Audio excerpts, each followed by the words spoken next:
Now, today, of course, marks the 40th anniversary of the overthrowing of the Shah in Iran, the end of a dynasty that lasted some 2,500 years. The final months of his rule and the early years of the Islamic Republic of Iran was a moment of uncertainty, a time of violence, but also one during which writing and photography saw a unique level of freedom. To look at that aspect of the revolution, we're joined by an artist who was born in Tehran in 1981 and who has a new book out looking at the role of art in the revolution. Street, a revolution through books. Miss Hannah Darabi, welcome to the show. Thank you. Can I start by asking you about these books that were seen as so unique and controversial that they had to be banned? What's included in them? Actually, the project consists of two types of book collection. The first one is political books. They are known as white covers.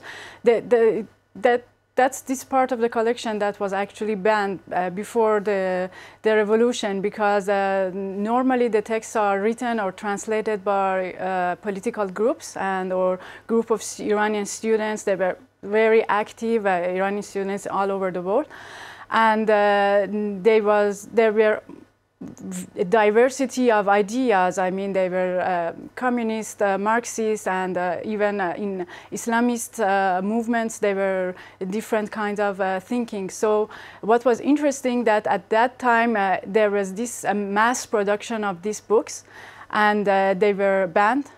But by the revolution at 1979, these books, they were hidden in the mountain even, and by the revolution they come out of the mountain and you can find them suddenly sold in the streets of Tehran, especially this street, Enqilab Street. And then the other part of the collection is photo books. Photo books are mostly from after 1979, and for me it's very important because if we can say that political books they were important to make this revolution happen, photo books is from now on they are in this process of making this history. And recording it and recording Yes. what took happen. So the political books banned before the revolution, then allowed into the light, but I believe cracked down on again. The whole proficiency of ideas coming out in Iran was quite short-lived. Yes, it was a very short moment. It was about like 8 or 9 months. We say then there's an Iranian term, a spring of liberty. So yes, when at the time that the government settled, little by little other political parties disappeared, and then the books disappeared with them. So and even I think there was this culture of doing books and communicating through books that disappeared with them, that we can't, for example, well, I think the time has changed now. We have blogs and internet is another kind of communication. Era again. But you were born in 1981, so how did you get interested in these books, and indeed how did you go about collecting them if they were banned? Actually, photo books, it's kind of tricky because they are not banned. I mean, all the books of my collection they were gathered from used bookshops in Tehran, so they are still there. So I don't know if they are banned. They're not newly published, but they are not. around. Yes, I mean, maybe photo books, it's a very funny story, because when I started doing this project, I had a very wrong idea that we didn't make any photo books in Iran. Then I found my first book of the collection, and that was kind of a very special moment for me, because I realized that actually there is this movement of photo books after the revolution, and the documentary photography, which became a very important visual language at that time. And then when I was doing that, communicating with the bookshop owners, one of them started to talk about these white covers. And they are very essential to this project, because there is this historic moment, and this body of the project that it can tell us how diverse it was, the exchange of the ideas at that time. Yeah, fascinating. And why for you is the photography, is the image so important to catalogue, to keep a record of? Because I think in these books we have well, now there is this official story of the revolution. These books, for me, they contain this archive of images that could at the same time reveal that moments of the revolution that are forgotten or erased or even not taken seriously.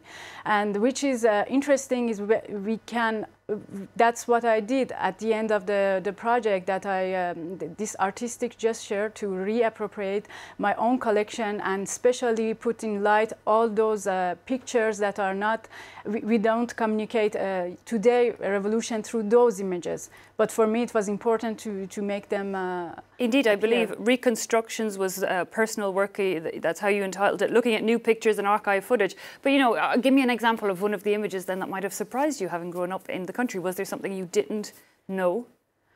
I mean, it's a very complex history, and the generation of my parents, they are not able to talk about it. It's not just my parents. I spoke with lots of friends, and it's pretty common.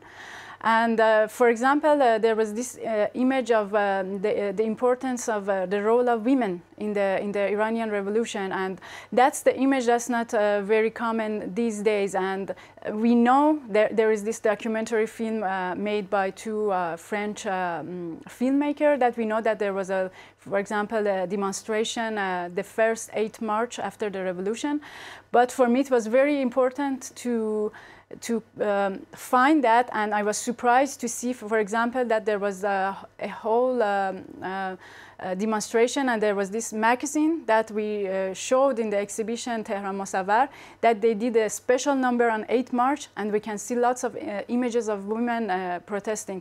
So maybe an easier way, even in the pictures, like letting people put a lot of thoughts in words that they're maybe not getting out through pictures. But Ms. Darabi, you now live in Paris, if I understand correctly. Why is that? Why have you based yourself here and not in your home country, which is the source of so much of your work? I think it was just started because I wanted to study in France at the beginning, and then a little bit of life happened, and I found work and everything. But this distance, actually, this is interesting because now I work on subjects from my own country, which I couldn't work when I was there. For example, I did a series about Tehran.